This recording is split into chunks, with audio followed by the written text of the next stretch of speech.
But I'm excited. We are 1 week away from our 1-year anniversary. And that's awesome. We've been at this a year, and we've been able to, and we're going to continue to talk about all that God has done and is doing right now and is about to do. And it's such an exciting thing. And when we see God at work, and even sometimes when we don't see God at work, the right attitude is an attitude of celebration. And we're going to celebrate. And so next week, it's appropriate and good and fair, and not just appropriate, good, and fair, but yearned for by God to celebrate what He has done and what He's been up to. And it's good to celebrate. God loves a good celebration, especially when it's not us celebrating how awesome we are, not thinking that we're the great I am, but that He is. And so celebration is good.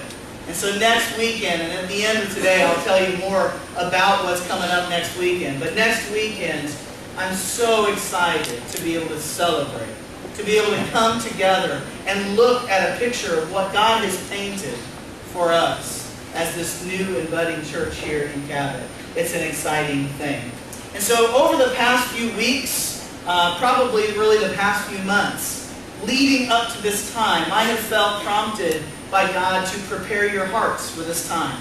And so we've talked about some interesting things. Not on a consistent basis. We've covered some other things along the way. But some of the most important things that have jumped out at me that God has led me to be able to communicate with you and to myself, because part of me communicating to you is understanding the message myself. But it has been topics like unity and how important it is for a church to have unity. That doesn't mean uniformity, by the way. We will not all always think the exact same thoughts, but we can be unified in a vision and a message of where God is taking us. And so we've talked about unity, and we've talked about love and forgiveness and growth. And last week we talked about a topic that I just simply talked about as seasons, the seasons of life. And we all understand seasons of life, I think. And if you look at it from a perspective of the environmental seasons, we all go through series of winter time, right? If you understand what winter looks like, we all go through that. It's a series or a time in our life where it's cold and dead and it's miserable, right? Has anyone ever been in a season of winter? The good news is it's a season. It doesn't have to be a forever thing. And sometimes there's seasons of new growth and new excitement, a new budding of life. And other times there's a season where it's hot and it's playful and it's good and it's running and growing. And then there's a season like fall where we sit back and we nurture what has occurred in the past and we prepare for winter time to come and all those things. We understand that. And so we talked about that last week. We also talked about how those seasons apply in the life of a church as well.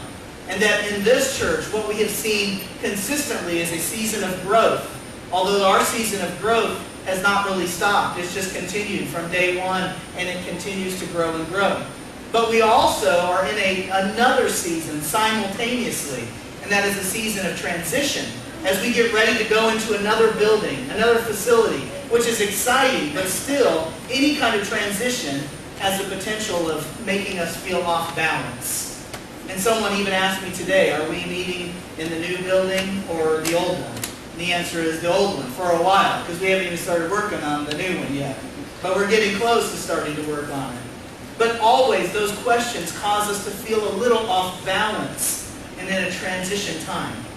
And those aren't exclusive. They continue to work together, a growth and transition time. But also another season that I call something called a consolidation, where we come and we wrap our arms around what has grown and we help it continue to grow deeper. And really, as I thought about it this week, a better word is nurturing. A season of nurturing, where we take what has grown and then we nurture it and we help it to flourish and grow fruit. And that's the season that we're moving into. But that doesn't mean that our transition is going to stop just because we're nurturing. And it actually doesn't even mean our growth will stop. And as I thought about it this week, I thought, I hope you didn't think, okay, we're just putting a can on this growth. No more allowed. We're shutting the door. Now we got to nurture. No, that's not it. We wouldn't be moving to another building if that were the case. We continue to see God add. And as I look out today, new faces always. And that's good. And that's exciting. So we continue to grow. And we continue to transition. but now we begin to nurture what has grown and what has come to help it grow deeper and to grow fruit. And that's good. And that's the season that we're moving into. It's just interesting that it's a both and scenario. We're in all these seasons at once. And so that's an exciting thing. And so when I talk about wanting to prepare your hearts, it's because when things are going so wonderfully, when life is moving along so well, the devil hates it. He just does. And especially in the life of a church, when it's growing and building and moving into new dimensions and new heights, the devil loves to cause trouble. He hates it. He hates you for being here today. It's just how it goes. The devil is real and he hates it. He hates all of it. And so part of this preparing your heart is to say that there's a season where that happens as we continue to grow and develop, that he'll hate it and come after it and attack all of us in some way, try and attack the unity in the church or the love or whatever it is. And sometimes individually he'll love to go on the attack to cause trouble, to make you flee and run away and stop being a part of what he's called us to be together. But what's interesting about that too, though, is I don't think he just goes on the attack when things are good. Sometimes he goes on the attack when things are bad too. And when times are tough, he loves to come in and cause doubt and say, God doesn't really care about you. He's abandoned you. He's left. He hates you. If you've ever heard that voice, you've heard him whisper that to you before. And so whether the season is good or bad, the devil hates it and he goes on attack. Now that's not to scare you, and I don't want to be a killjoy. You know, say, hey, we're going to celebrate next week, but by the way, the devil hates you. And really it's strange almost to say it, but as I pondered it all week, I thought, but it's still the right message. And it's the right message because as we get ready to celebrate, we have to be aware that there are powers and forces out there that hate what we're going to do. That hate it, that we want to celebrate God's goodness. Because that's what we're celebrating. We're not celebrating what Spencer has done in leadership or what our band can play. That's not the celebration. The celebration is what God's been up to. And he wants to destroy it. And so it's important that we understand and that we prepare ourselves and process through it, because it's one of those things that we like to forget about or ignore, especially when times are good. But we can't. And we have to be prepared and know that that's what's going on. And so this morning then, I want to talk about a topic with you that transcends whatever season you're in. And we're all in a different season. If we were really transparent and we could raise our hands, and I'd say, who's in a season of winter? Many of you would raise your hand. Or how many of you are in a season of spring? Many. Summer, many, fall, whatever. We would all be in a different place. But there are certain topics in the Bible that transcend all of it. It doesn't matter where you are. But the message still applies. And in fact, there's thousands of those. But there's one in particular that has come to my mind over and over and over again that we need to deal with, that we need to unpack and work through and pay attention to, because it's so important, especially in the season of awesomeness that we're living in as a church. We need to realize it and understand it. And so my hope is that you will pay attention, that you'll take notes, because there's stuff here that I want you to take home with you. Not one of those, well, that was a nice message, and then Monday I don't think about it again, but something to unpack yourself and deal with as an ongoing thing, because it's important. This is one of those passages I want to share with you that I want you to write on your mirror at home, or to write on the inside of the windshield of your car, or get tattooed on your body if you're a tattoo person, maybe backwards on your forehead. So when you go into the mirror, you can read it. That would be awesome. I'd pay for that one. No, not really. I'm just kidding. It's important. And so what is the message that God has for us? And by the way, as I get ready to tell you that, because it's important, one of the things that I like to do differently is not just preach the same style all the time. A lot of preachers, they find a style that they love and appreciate, and they get into it. And it, for many, it starts like this. A story, a little snippet about me, and then a snippet about you to draw you into the story. What does God think about the story? Then how does this affect us as a whole? And then wouldn't life be neat if we all did it? That's kind of the pattern that most preachers use. And sometimes I use that pattern. You know why? because it's good and it makes sense and it works, but not always. Sometimes the right message is to dig into one passage and say to you, this is what Paul said in the Greek, and this is why it's important, and you miss it in the NIV translation. That's important sometimes, but not every time. And sometimes it's important to teach you and just to say, let me explain. And other times it's important to sit here with you like this and have a conversation with you as if we were sitting in my living room or yours on couches and talking about what God's up to. This is that time. This is that message. And this is why we're doing it this way. So here's the passage. James chapter 4, verse 7. If you want to turn there, you can, but I'm going to tell it to you and you're going to memorize it instantly, I know. James chapter 4, verse 7. Here's what it says. Resist the devil, and he will flee.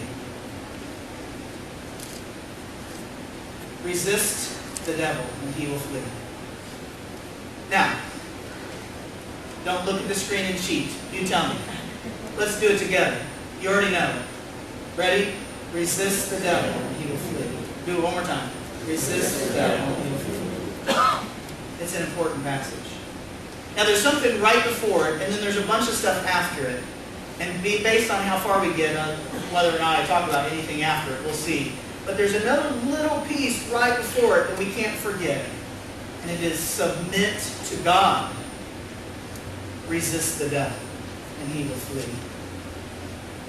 Again, this is a message, my friends, that you need to write down somewhere, that you see it every day. If the area that you struggle the most in resisting the devil is in your car on the highway, driving 70, when the dude pulls in front of you, it needs to be on your windshield, right there, dry erase marker. Just like mine says, quick to listen, slow to speak, slow to anger. It does. Go look at the Jeep. And yes, I know I can wash it. Someone told me today I should wash my Jeep. I know. I got stuck in the mud. It's all good.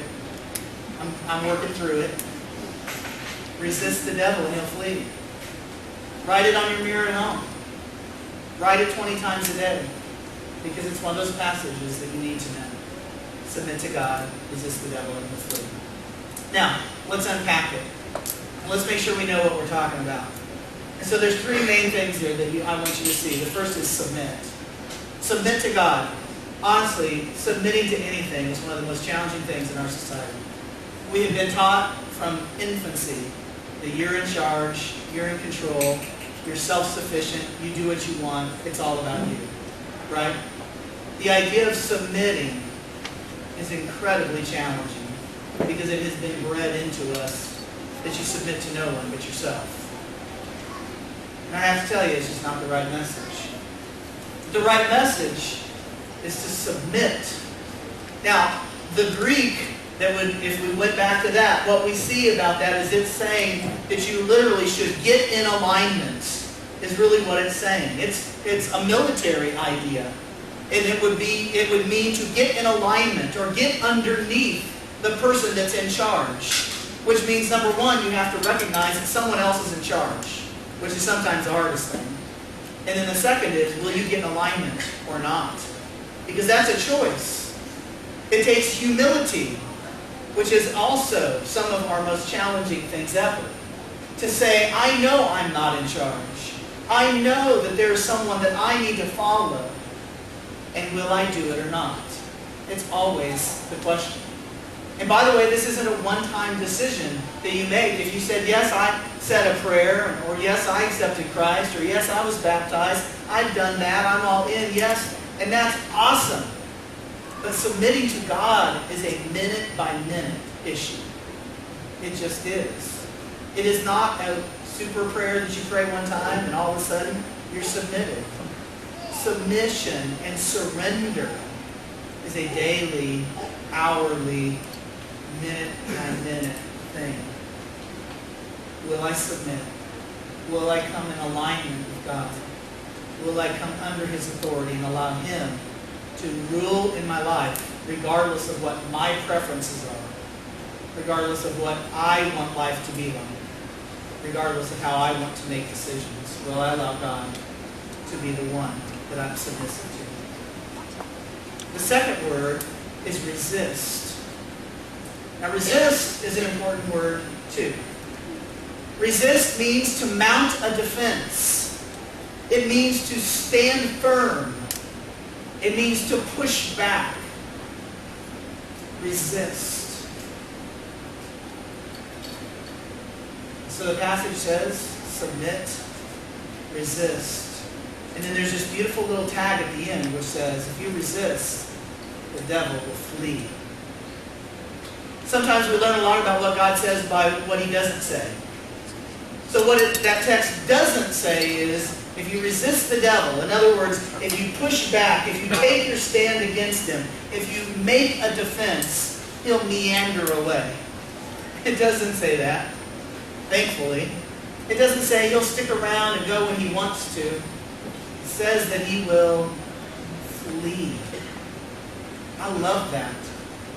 Can you picture that in your mind? To resist the devil, and he'll flee. Submit to God. Come under His authority. Resist the devil. Push back, and he will flee from you. It also says something very important, which is, if you don't resist, what's the outcome? He'll stay. Here's the thing, though. In John 10:10, it says that the devil has come to steal, kill, and destroy. But Jesus has come to give life so that you may have it to the full. The problem is we get confused about that sometimes. We think that it's God that wants to steal our joy or take away goodness because of rules or whatever. But it's not. It's the devil that wants to steal and kill and destroy. And it's Jesus who wants to give life. So this idea of submitting and resisting really are two sides of the same coin. They can't go one without the other. They don't go apart. It's the same thing. Submitting to God and resisting the devil is on one side. But what would the opposite be? Submitting to the devil and resisting God. Is that possible? Of course it's possible. Because the text even tells us that there's an outcome if we don't resist. If we do resist, he flees. If we don't, apparently he stays. Which means that we have the ability to not resist the devil. And so the question always is, who will we come under authority of? Who will we submit to? Who will we resist?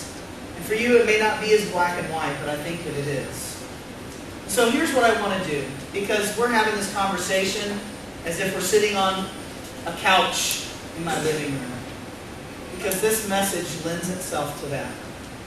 And I want to ask you to do something. I'm not going to put you on the spot. You're not going to have to raise your hand. Not going to have to talk. You can just sit there just like you are now. And I am going to ask you to say a prayer in your head. And so close your eyes. You don't have to, but here's the prayer. God, reveal to me the areas in my life that I have allowed the devil to have a foothold.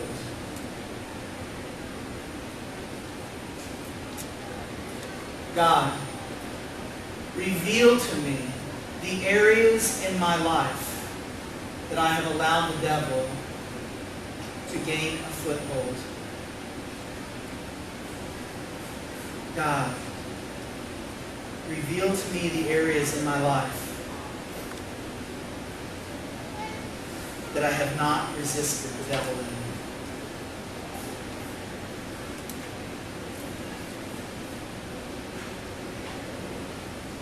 And I know you hear the answer. I had to deal with that this week, too. Because as I worked through it, I said, God, I need you to show me the areas that I have not resisted. The areas that I have not come under submission to. What are the areas? And here's the answer. Resist. mount a defense against whatever it is that you heard or saw or understood. We all have them. Everyone in this room has areas in our life that we've allowed the devil to get a stronghold in. Every one of us, including the guy telling you this. Some days they're different than others. But for most of us, we know there are certain areas that he just loves to beat us up in. That the devil knows is a soft spot, and he'll poke it and poke it and poke it and poke it some more. And the question is, will we resist, or will we allow him to get his foot in there? This message is submit to God and resist the devil. So, I hate it when I listen to other preachers that say things like that, and then they say, now, go home and resist the devil. Go team. Someone sang a song, let's leave. Lunch is to be had. You know why it would be so bad to end there? Because you need to know how to resist the devil. It's an active thing. How do we do that? You should be asking that right now. Because my guess is that if you knew how to resist the devil, you already would have done so. Or maybe we're just not aware that the answer from the Bible is if we resist, he'll flee. Maybe the answer is we like him around. I hope that's not the case. If that is the case, submit to God and resist the devil. Because salvation hangs in the balance on that. And so the question is, how do we resist? Now, this week I've had all week to chew on that. You've gotten about 20 minutes. I want you to deal with it. I want you to deal with it and go home and ask God to answer that question. God, how do I resist the devil in these areas? But I also want to give you a head start. The truth is, though, I can't do it in the time we've got. And I know it's a lame excuse, but I can't give you all the list, because all week I've had time to chew on it, and I had a huge list of different ways that we could resist the devil. And so here's what I'm going to do. I did this in first service. I think I need to submit to God, and I'm going to pray. And I'm going to ask God in that prayer, and I'm just doing it out loud so you can join in, because I want to teach you how to do this as I do it. But this is my prayer. I'm going to pray that God will show me which of these things that I have on my huge list of ways to resist that you need to hear today. And it will probably be different than first service, and I think it already is because of as I've chewed on it since then. And it will be different probably than Monday night. But ultimately, my hope is that God will work on your heart, and He will give you tools to help you resist the devil, but also to submit to Him. So I'm going to pray that prayer, and then I'm going to finish this lesson. Okay? Let's pray.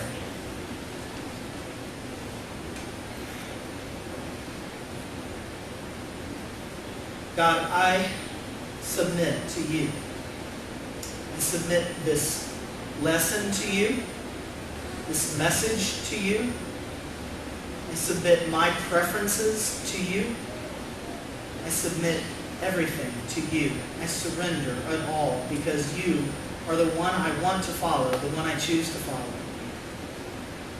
So God, in this very moment, I need you to speak. And for you to prompt me to say what it is that needs to be said. For those that are listening here live, or those that are listening online, or those that will listen down the road to a recorded message somewhere down the path. Speak now so that I will know what it is that you need people to hear as a way to resist the devil. To cling to you and to push back, to mount a defense against the areas that the devil has gotten a foothold in us. And so God, speak. In Jesus I pray.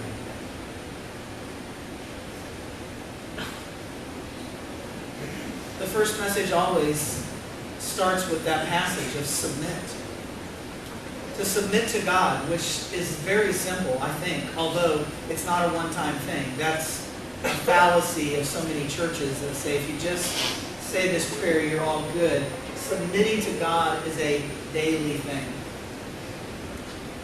That's not an issue of salvation. Submitting is coming under the authority of God. That's the issue. Of do I want God to be in charge, or do I want me to be in charge? Or do I want to let someone else be in charge? Submit is, here's where it starts. You ready? God, I submit to you. I'm tired of doing it my way. I want to do it your way. Lead me so I can do that.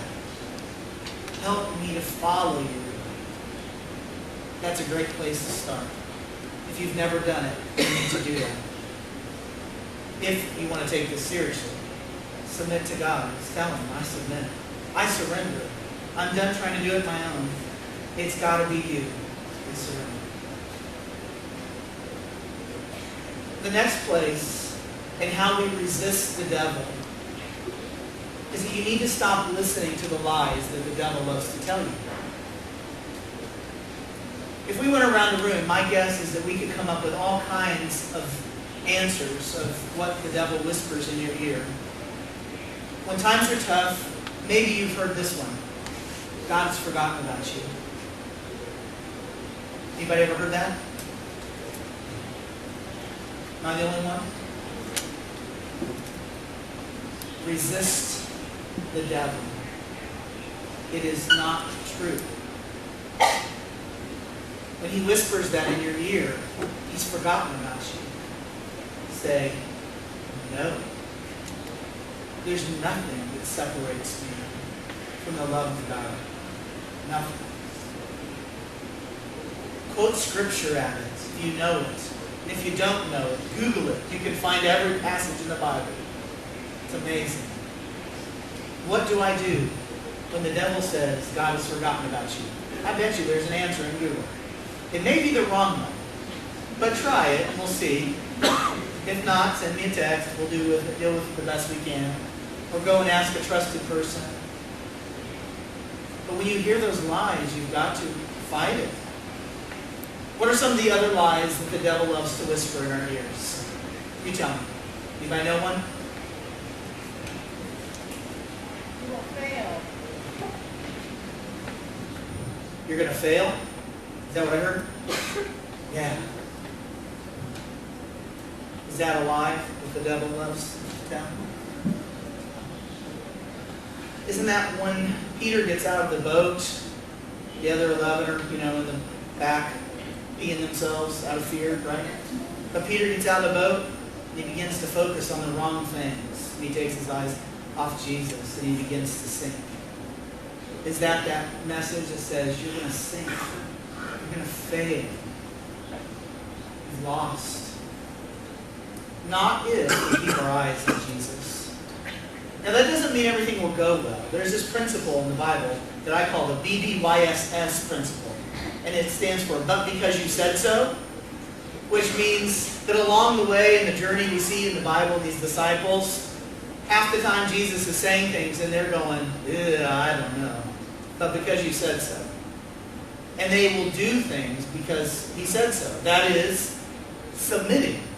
Like when Jesus goes and says, I know you've been fishing all night, and I know I'm the son of a carpenter, not a fisherman, and you guys are professional fishermen. I know all that, but cast your nets out again. And they say, we've been fishing all night, blah, blah, blah, but because you said so, we'll do it. And then what happens? And they catch them. But it doesn't always go well. Like Paul, he is told to go and do things all the time. He gets shipwrecked and beaten and stoned and left for dead. It doesn't always go well. But is that failure? And the answer is no. If we're being obedient to God, the end result is not the issue. The obedience is the issue. What else is an area that we hear the lies? Church is for weak men. Church is for weak men. That's good. It's not true, is it? You can be strong and courageous and still help to be a spiritual leader in your family. And it's important. And personally, I don't want to do things out of what I think. I want to see what God has to say. part of community is coming together and strengthening one another, which is part of how, by the way, we resist the devil, is we do it in community. Aren't we more powerful when we're together than when we're by ourselves? Come on, aren't we? And yet, that's one of the first things to go when life gets tough. You stop going to church. Just think about that for a minute. If you were the one that wanted to destroy people, wouldn't that be the first thing you would do too? Don't go to church. Those people hate you. They're going to know about that sin. They're going to know about that bad stuff. Flee. Run, run, run. Don't go back there. What a lie. You need community. You need other people to help support you. And when you're too weak to stand, they'll help you. And in the right church with the right DNA, they can pull that off. What are the other lies that we hear that we have to resist? You're not good enough. You're not good enough. You can't. What else? One more time. You've been too bad. God won't forgive you. Man, I heard that one so much early on, in my early 20s. You are too bad. You've gone too far. Jesus' blood surely is not big enough for that. Lies. They're all lies. Quit agreeing with him when he whispers those to you. Resist the devil, and he'll flee. Part of this, again, is community.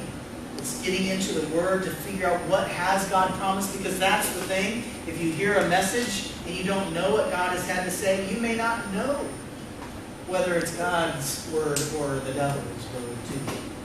So to learn and to be in that community for people to teach you and to figure out what it is that God has said, to know His nature. There may not be a passage you can turn to with every question, but do we know His nature and know how God thinks? And the answer is yes, because He has revealed it to us in the pages of Scripture. If we don't look, we won't know that. Find a mentor. Find someone that can hold you accountable, which is one of the hardest things ever, because we just don't like to be accountable. Or put on the full armor of God. That goes back to the biblical message that I just talked about. Ephesians chapter 6. Go read it and look at it. You see this idea, the imagery that Paul gives us of how to resist the devil is you put on the armor. So first of all, it means you know that there's a battle. When we don't think there's a battle, we're in trouble. The devil hates you. There's the reality. He hates this church. He hates what we're doing. He hates it that we're moving to a bigger building. He hates all of it. And to pretend there's no battle is to lose without even starting. So Ephesians 6 says put on the full armor. And so Paul actually gives us an analogy of the armor that a Roman soldier would wear. He gives us the intro about the helmet and the shield and the sword. Some of the weapons are defensive to resist, and some are offensive to be able to go and fight. But it's not fighting on our power because we're just not strong enough. So God will fight that battle. But we've got to rely on Him to do it. The last thing I want to say to you is this, and how do we resist? And it's verse 8 in James 4:7. So right after that. So 4:7 says this. Submit to God, resist the devil. And verse 8 says, draw near to God, and He'll draw near to you. I think that's one of the best parts. Which is, in all of this, if you will begin to draw near to God, the promise is that He will draw near to you. And so when life is totally out of control, and you feel like you're being attacked right and left, the message is submit to God, resist the devil, draw near to God, and He will draw near to you. It begins so simple. God, I want to submit to you. I want you to lead. I want to follow. I don't want to do it my way. I want to do it your way. Forgive me. Help me to draw close to you so that you can lead. This is where it begins. It's a daily thing.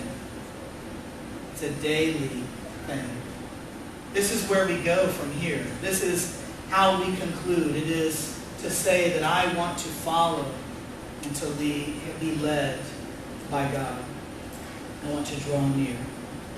And so no matter what season you're in, no matter what it is, no matter where you go, no matter whether it's good or bad, the message is resist the devil and flee. So my hope and my prayer is that that's where you will go. That that's something that you'll want to do ongoing from this point on. And so I want to say a prayer over us, and I want to pray that that's what you will do as you go from this place. And my prayer is that if you are ready to make some sort of commitment to follow, to do it God's way, that you'll do that today too. And that you'll allow God to move in you. And that you'll continue to ask those hard questions. Like, God, in what areas in my life have I allowed the devil to get a foothold? Help me resist. So, let's pray together. If there's anything you need and you want to pray with me, or you want to ask questions, you want to seek out or something, I'm just going to go to the back. Kevin's going to lead a song unplugged because our plug didn't work. It's all good. That happens. The devil hates you, Kevin. And so I want you to sing along. It's an important song, but if you need something, come talk to me and then we'll finish it. Let me pray. God, I praise you for being the kind of God that you are, the one we can trust to be submissive to. Because you are good, you are loving, you're generous, and you're kind. But God, we also know that you want us to follow and to flee ourselves from the evil stuff that tries to influence us.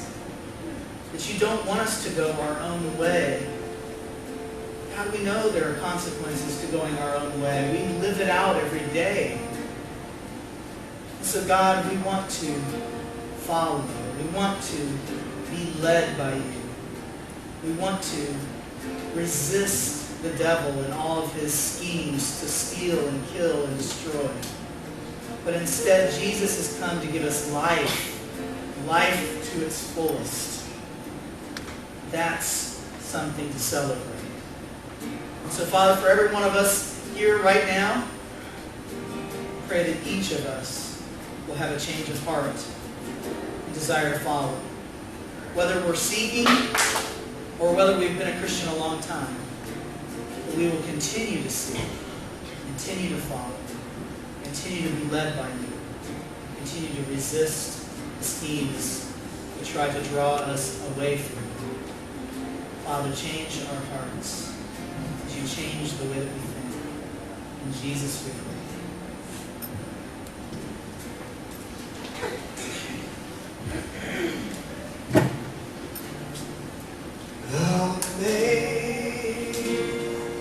Amazing grace, how sweet the sound saved a wretch like me.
God, thanks for moving in our hearts, moving in our lives, breaking down barriers, moving in us so that we seek you out. Don't let it just be a thing that happens today, though. Continue to move in us every day. Continue to